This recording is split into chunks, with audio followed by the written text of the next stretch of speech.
Okay, so while everything is starting, we don't have anyone viewing right now, but that's okay. Let's just introduce ourselves for the video since this will be going up sometime later on our YouTube channel. So my name is Brenda Lamboy. I am the social media and marketing assistant for DAD, and here I have Hani Geis. So can you please introduce yourself, Hani? Hi, so thanks, Brenda, for setting this up. My name is Honey Geist. I represent the DAD in the San Francisco office, and I'm responsible for outreach and marketing primarily in the Western region of the United States, but with everything now online. I'm also helping out the DAD New York office, and we're working very closely with our DAD Bonn office. And for the RISE internship, that's the office that's the most relevant to you because all of the applications go to the Bonn office, and that's also where the applications are going through and where my colleagues evaluate the applications. Yeah, can you actually talk a little bit about RISE? I do know that there's all RISE and also RISE Professional. Can you talk about that for a bit? Yeah, so RISE stands for Research Internship in Science and Engineering, which is self-explanatory. And there's RISE Germany for undergraduate students and RISE Professional for graduate students, so master's and PhD. And those are internships in a lab, or in the case of RISE Professional at a German company, to do research for 10 to 12 weeks for undergraduate and 10 months to up to 6 months for professionals.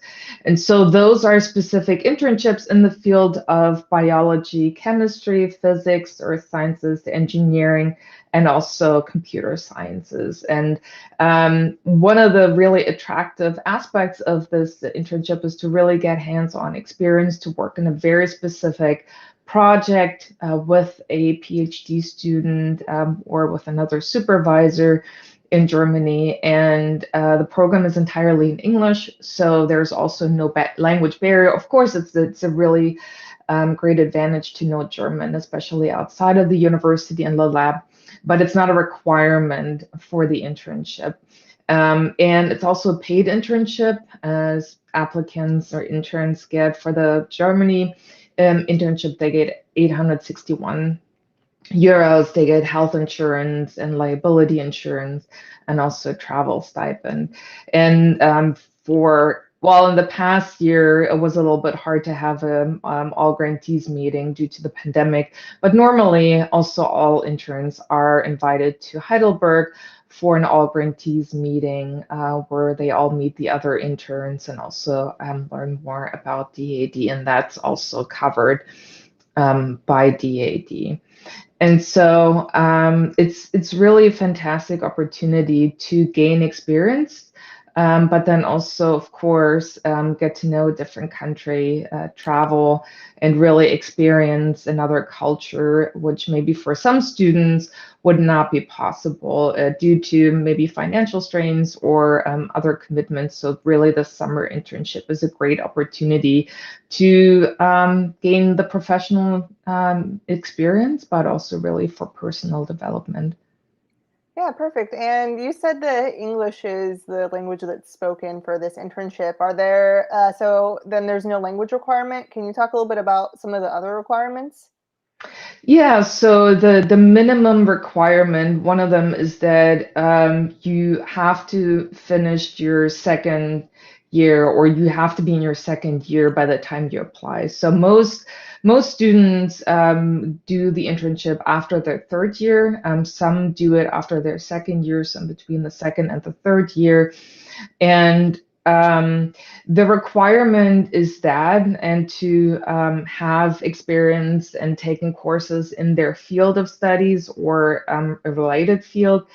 But research experience is certainly helpful, but it's not an absolute requirement. So even someone who did not yet have a chance to do research in a lab on their own campus, they were still eligible to apply. And for those students, they would just do their own research and finding out about certain projects, about why they may be interested in pursuing a certain internship.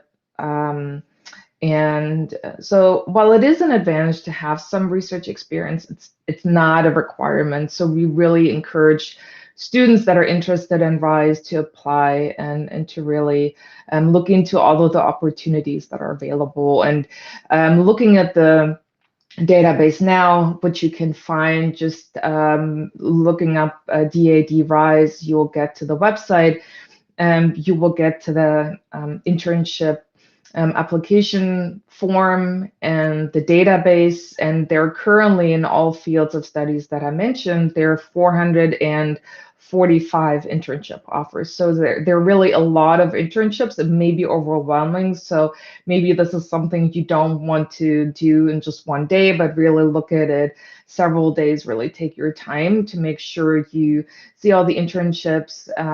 You can read through them, descriptions on the projects themselves, but also the cities and the environment, and maybe some additional information also on living expenses and some other facts about the not only the internship, but also the location.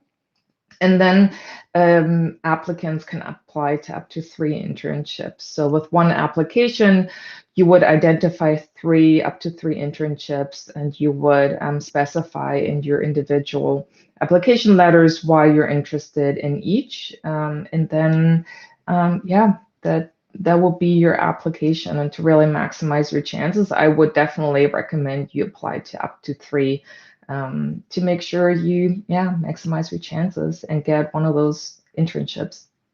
Okay, so before I start asking questions, there is a question from a viewer. There's a question about proof of enrollment. This person's proof of enrollment does include their expected date of graduation. Their acceptance letter to their PhD program indicates the start date and the program duration.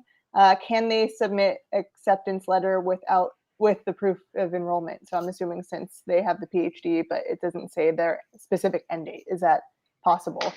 Yeah, I mean so especially for RISE Germany, the requirement is to be enrolled as an undergraduate student by the time of the application, but also a semester, a quarter after the internship. So throughout the internship, students need to be enrolled. But for RISE Professional, postbacks are also eligible. And when it comes to the different proof of acceptance, proof of enrollment, I know that there are some university that handle it differently. As long as you show that you are enrolled or that you recently graduated, that's fine. And you can always get in touch with us specifically if you have any doubts. But ultimately, it's important you submit an application, you submit all the documents. And if the colleagues do have follow-up questions, they will get in touch with you and ask potentially for a different format, for a different document. Okay, perfect. And we have another question. This one's kind of general. I think this is good. Any advice for motivation letters? So I think this goes to writing and maybe do you have to get letters of recommendation also for this program? You do, and that is, we recommend you get that from a professor. So for someone who is higher up in the university, so ideally not a teaching assistant, because the qualification does matter. So that's the one answer. And then when it comes to the motivation letter, first, just something very general, just start writing and expect to have multiple drafts. So really sit down, take some notes, look at all the internships. And as I said, all of the internships have very detailed information on the location, on the internship, what the internship would entail, information about the PhD student, about the lab, about the location in general. So really take your time and look at the details. Really make sure you include all of those details in your motivation letter, and then maybe also go beyond that. Why are you interested in an internship? How that will that help your academic development, professional development, and then maybe keep an open mind also in what internships you apply for. And if you're not, it is not a requirement that, for example, for a specific internship, that you have experience in that specific topic already. What is important is that you show your interest, and ultimately, this internship is there for really the PhD student and the lab and the university to work on a specific project, so you can show why you would be a good candidate to perform those tasks. So yeah, those are the general advice that I can give. And pretty much all universities that I'm familiar with, they have either writing centers or other opportunities to help you. Like there may be an honors college or a financial aid office or a scholarship office, study abroad office. And those individuals, if they may not be familiar with RISE, there are experience in writing motivation letters. And so really I would take the opportunities that are available on your own campuses, and then also very specifically talk to your professors about this internship, and share the application with them and ask them if they may be willing to talk to you about your application, and maybe even take some time to have a look at it. But of course, with that and making appointments, asking for a recommendation letter, you want to do that as early as possible. Most professors will be happy to help you and work with you, but you have to be mindful of their time and make sure you really ask them ahead of time. But those are all the things that I recommend. And it may not be great to hear that your application isn't great, but the great thing about submitting that early or talking to someone is that you can improve. And ultimately, that is what counts when you apply. So really ask also friends, maybe ask family if they're also maybe interested in helping you, and then really use the resources on your campus. Yeah, perfect. Thank you. And then we have a question about requirements and eligibility. So a person is asking, is it mandatory to prove that they've lived in Canada for the last 12 months if they're not Canadian? So who can apply to this? And can you talk a little about that? Okay, so yes, citizenship is not a requirement. So international students are definitely eligible, but I said early on that the requirement for students to apply, regardless of their citizenship, is that they've been a student for 2 years, or they have to be in their second year. And so that applies to citizens, but also international students. So you can do the math. If that is 12 months, oftentimes I don't think that fits the timeline. You would have to be in Canada or where you apply from longer than that. And another thing is that you have to be a full-time student and a student that is going to pursue a full degree. So you can't be just an exchange student, for example, or study for a certain amount. You really have to be enrolled in a degree program that ends in either a bachelor's or a master's or PhD. Okay, and maybe you could answer this question since I'm not sure. This person's asking, would you be able to elaborate more on the list of courses, if you know what that means, and how Mhm. extensive, how long should it be? Mhm. Yeah, so really the list of courses, it may be busy work for some of you, it may feel like it, But ultimately, when you have transcripts, some of it is not very, it's very cryptic, and it may, for someone who's not familiar with the courses on your campus, may not understand what that actually would entail. And so for that reason, our colleagues in Bonn and also the PhD students that offer the internship ask for a list of courses just to see specifically what the courses, the course titles, and also very brief description of the topic of the course or what you learned in that course. And it doesn't have to be a very extensive list, so don't write another essay, but really have a table of all the courses with a very brief description, just so that it's clear from an outside perspective of what kind of courses you've taken. So we have a question about a little bit more about the application process. So will the applicants be interviewed at all? So okay, so the process is just in the institutions in Germany reading the application and then going from there. Yes, so there is a vetting. The first round is that applications go to my colleagues in Bonn, and they will evaluate all the applications just based on eligibility, and then they will forward your application to the internships that you identified. And then there is no interview, for example. So really, the motivation letter is really crucial in showing your interests, but also maybe a little bit more about yourself, your personal motivation, for example.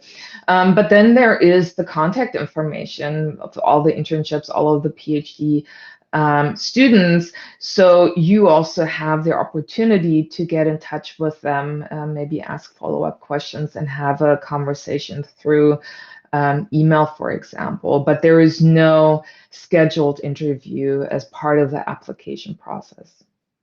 Okay, thank you. And then we have a interesting question that might that I'm not sure about.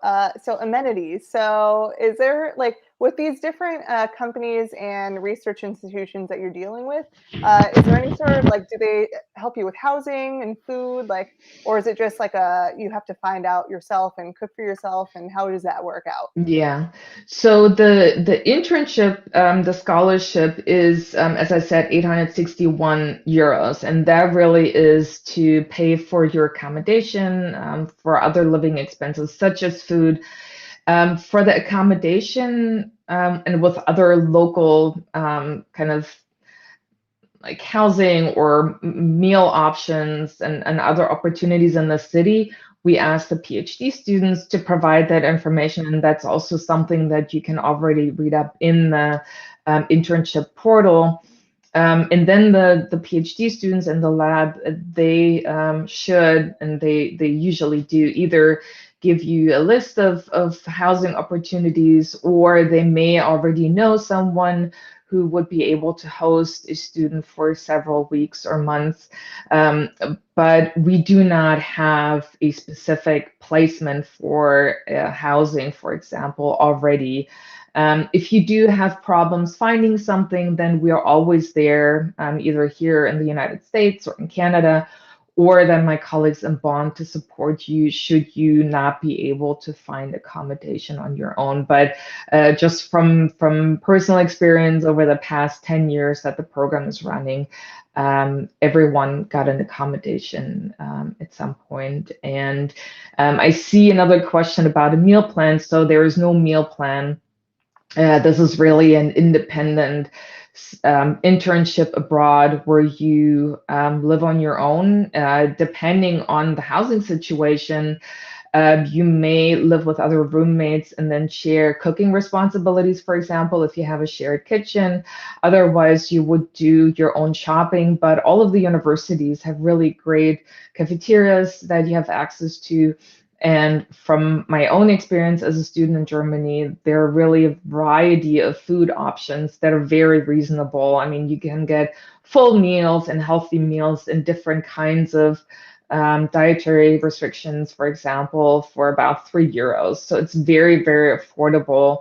And a lot of students do that for lunch, for example. And if you need something else, you would just get some groceries, maybe, and then have your food through that. But the cafeteria is always an option for breakfast, for lunch, or even dinners. Yeah, I think that most of the universities that I've been to have had a mensa, so cafeteria, Hmm. and usually Yep. also a cafe. Hmm. So there's always a whole host of food options in case maybe you're not too skilled in the kitchen. And we have another question. Are only second year PhD students able to apply? What if you're a third year?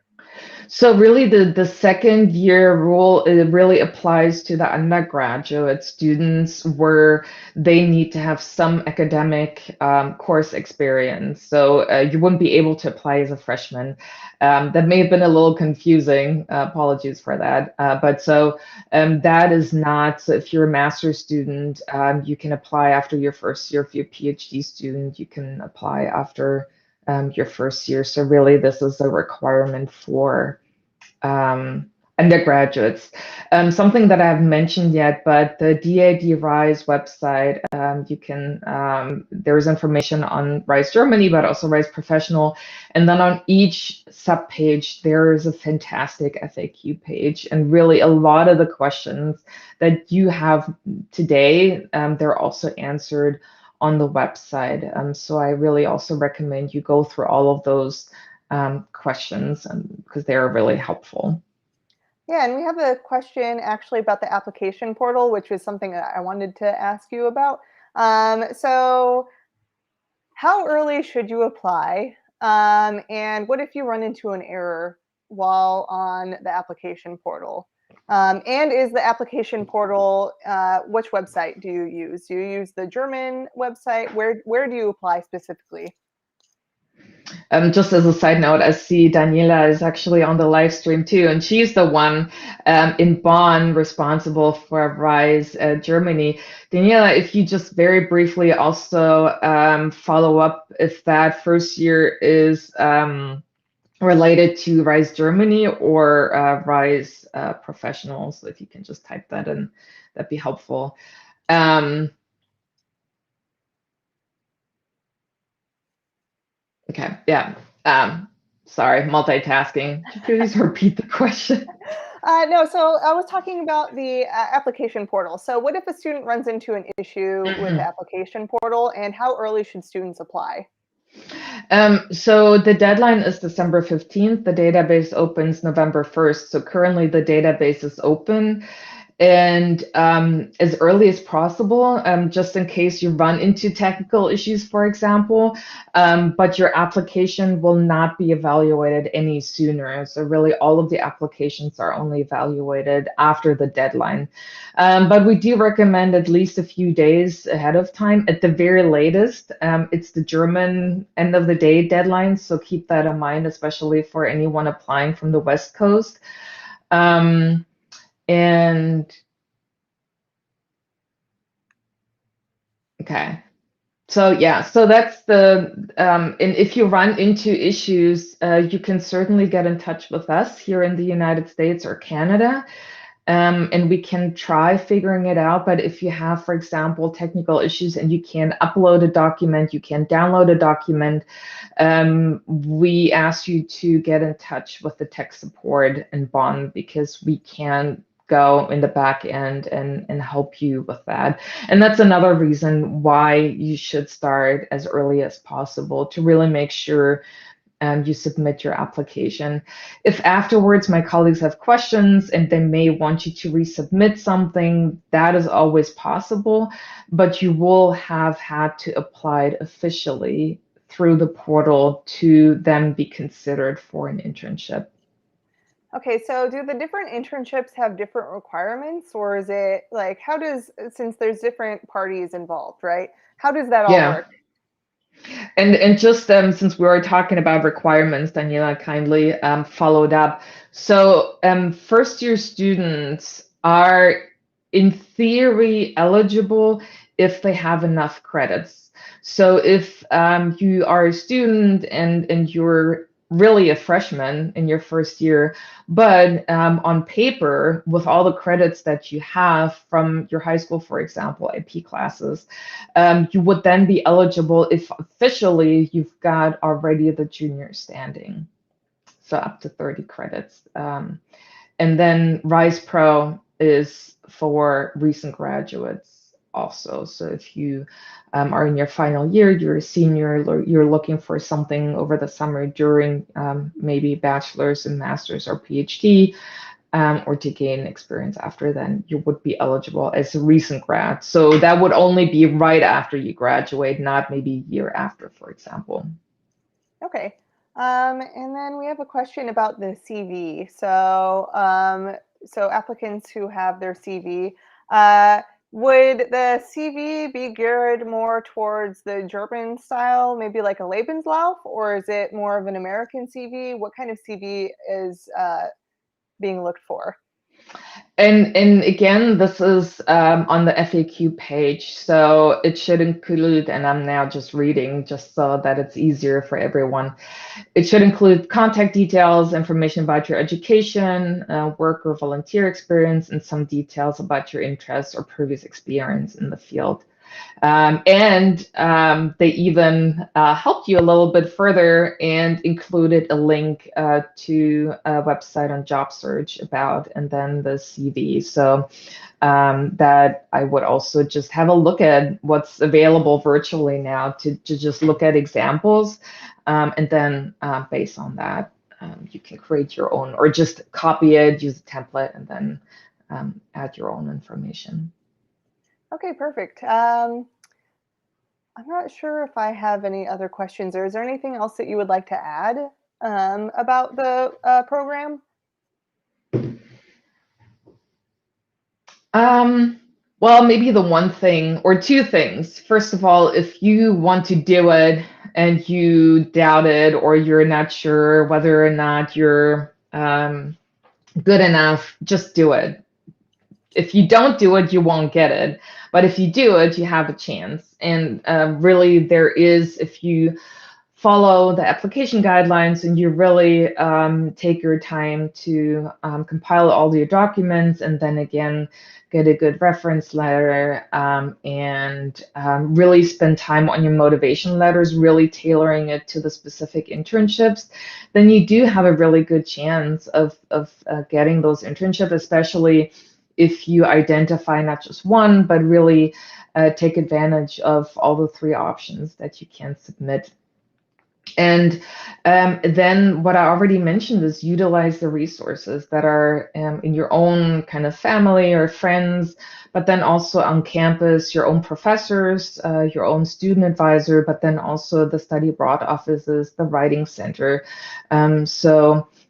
Really take advantage of what's around you. And just from a personal experience, I did that when I applied for opportunities in the United States, and that was really valuable. And I got it. And I also thought, oh, maybe I'm not going to apply. I'm not good enough. But definitely apply, and yeah, use all the resources.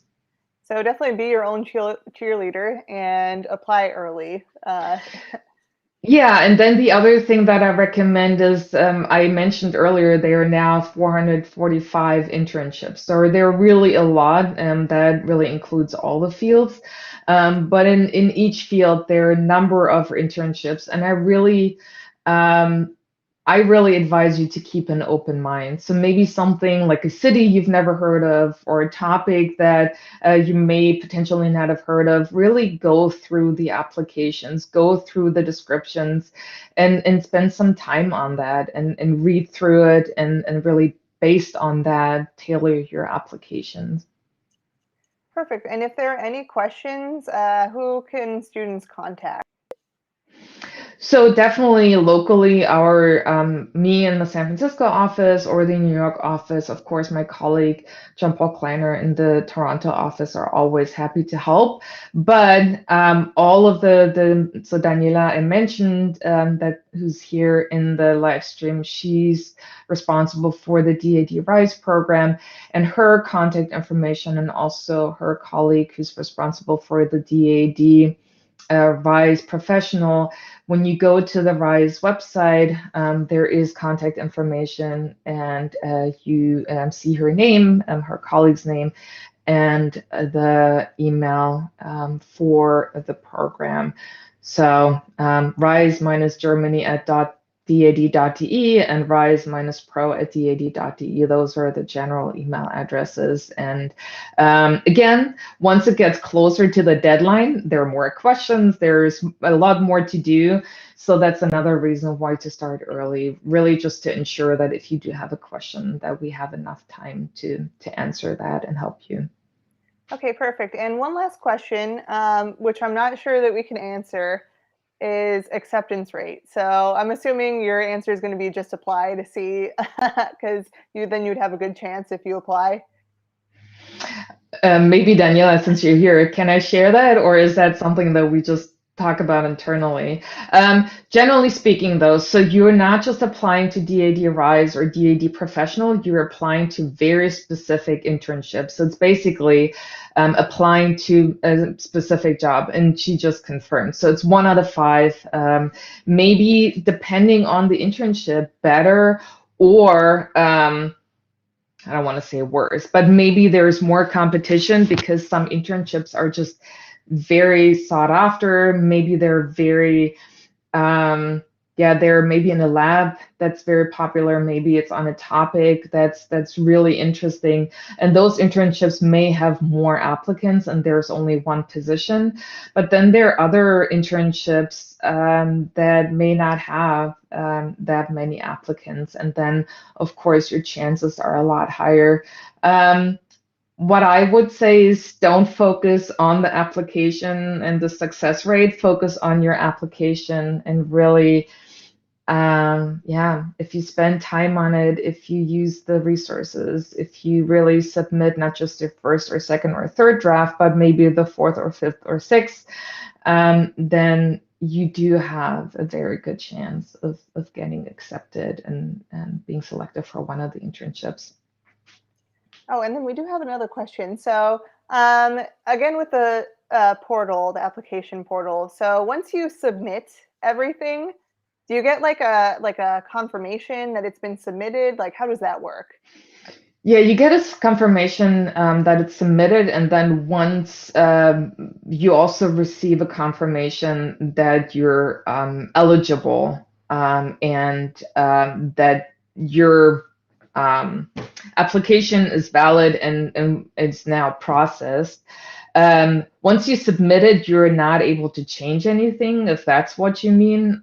So you can start an application, you can work on your documents, and you can save that. But then once you hit submit, that goes to my colleagues. But again, if there's like an updated document, if there is maybe a different version that unfortunately like kind of you missed, my colleagues will also get in touch with you. Submit everything, just make sure you submit the application. And as also Daniela said, don't be shy to contact the supervisor. They do have their contact information there for a reason. And if you have a follow-up question that shows that you're really interested in that, will also help you in narrowing down your motivation letter and really including all the relevant information. And we have a question. Do you have to be enrolled as a student if you're a recent graduate to apply?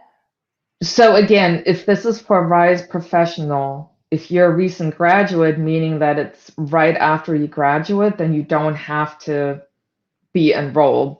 It won't hurt, but that specifically for RISE Professional is not a requirement.